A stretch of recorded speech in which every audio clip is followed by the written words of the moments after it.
ఈరోజు దేవుని వాగ్దానము.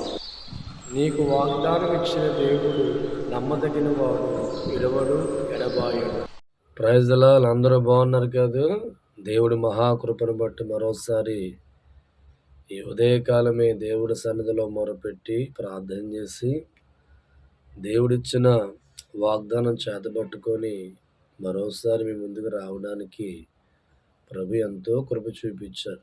చిన్న ప్రార్థన చేసుకొని దేవుడి యొక్క వాగ్దానాన్ని ధ్యానం చేసుకుందాం. పరిశుద్ధుడా, ప్రేమ కలిగిన తండ్రి, ఈ ఉదయకాలమే మీ వాగ్దానం మాకు అందించిన విధానం బట్టి నీకు స్తోత్రాలు చెల్లిస్తున్నాం తండ్రి.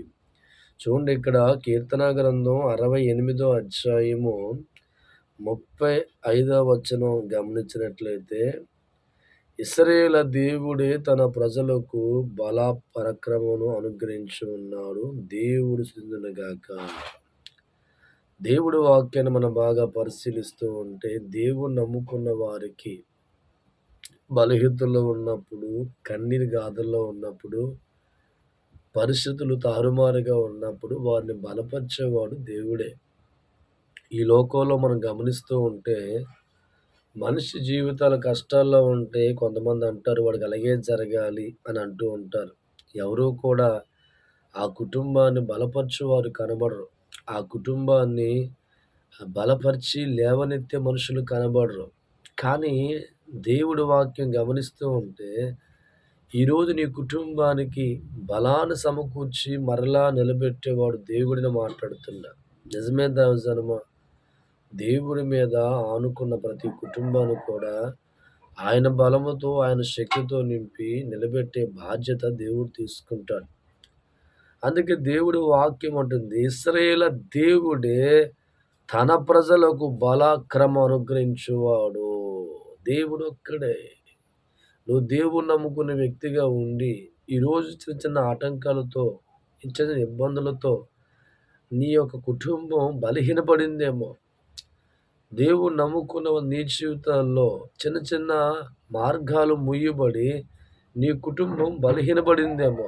అయితే దేవుడిస్తున్న వాగ్దానం, దేవుడే నీ కుటుంబాన్ని బలపరచబోతున్నా. దేన్ని బట్టి విచారిస్తున్నావో, దేన్ని బట్టి బాధపడుతున్నావో, దేన్ని బట్టి నీ కుటుంబం బలహీనలుగా మార్చబడిందో, దేన్ని బట్టి నీ కుటుంబం పడి ఉందో, ఈ ఉదయకాలం దేవుడు అంటున్నాడు, నీ కుటుంబాన్ని బలపరచువాడు ఆయనే అంటున్నాడు. పడి ఉన్న నీ కుటుంబాన్ని, పడి ఉన్న నీ జీవితాన్ని, పడి ఉన్న నీ బిడ్డలని, పడిన స్థితిని దేవుడు మరలా తన బలముతో నింపి, తన కృపతో నింపి, తన శక్తితో నింపి నీ బలమైన కుటుంబంగా దేవుడు మార్చే ఉద్దేశాన్ని దేవుడు కలిగి ఉండి మాట్లాడుతున్నా. ప్రేమైన దైవజనమా, ఒకవేళ నా కుటుంబం అంతా బలహీనంగా మార్చబడింది, నా కుటుంబం పడి ఉంది, ఇక లేవనెత్తే పరిస్థితి లేదేమో అనుకుని భయపడుతున్నావా? అయితే దేవుడు అంటున్నాడు, నిన్ను బలపరిచేవాడు నేనే అంటున్నాడు. నీ కుటుంబాన్ని బలపరచువాడు నేనే అంటున్నాడు. నీ జీవితాన్ని తన బలముతో నింపేవాడు నేనే దేవుడు మాట్లాడుతూ ఉన్నాడు. నా ప్రేమైన దైవజనమా, ఈరోజు డైరెక్ట్గా దేవుడు వాక్యం ద్వారా మాట్లాడుతుండగా భయాన్ని, కలవరాన్ని విడిచిపెట్టి నా కుటుంబాన్ని దేవుడు బలపరుస్తాడంట, నా జీవితాన్ని దేవుడు బలపరుస్తాడంట, పడువన్న నా స్థితిని, పడువన్న నా జీవితాన్ని దేవుడే బలపరుస్తాడని నమ్మకం కలిగిన వ్యక్తులుగా మీ జీవితాలు మార్చుకున్నప్పుడు దేవుడి చేత గొప్ప మేలు చూస్తాం. ఇలాగే ఒక దినాన దైవజనమా, దావీదు ఇతర ప్రాంతాలకు వెళ్తున్నప్పుడు పరాసైన్యం వచ్చి దావీదుకున్న భార్యని, బిడ్డల్ని సమస్తాను కూడా మరి బందికానగా తీసుకెళ్ళిపోతున్నప్పుడు ధైర్యం కోల్పోతాడు.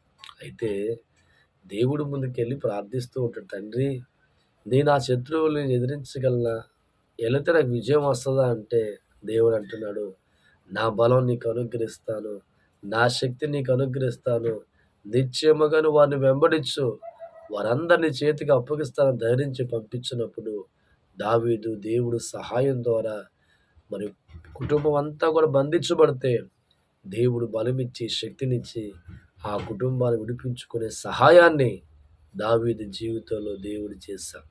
ఈరోజు నీతో కూడా దేవుడు అంటున్నాడు, నీ కుటుంబం బలహీనపడి ఉండొచ్చు, బలహీనమైన కుటుంబం పడిపోయి ఉండవచ్చు, సమస్యల్లో పడిపోయి ఉండవచ్చు, ఇబ్బందుల్లో పడిపోయి ఉండవచ్చు, కానీ దేవుడు ఇస్తున్న వాగ్దానం, ఇశ్రాయేలు నీ దేవుడే నీకు బలం అనుగ్రహించువాడు. దేవుడు స్తోత్రం.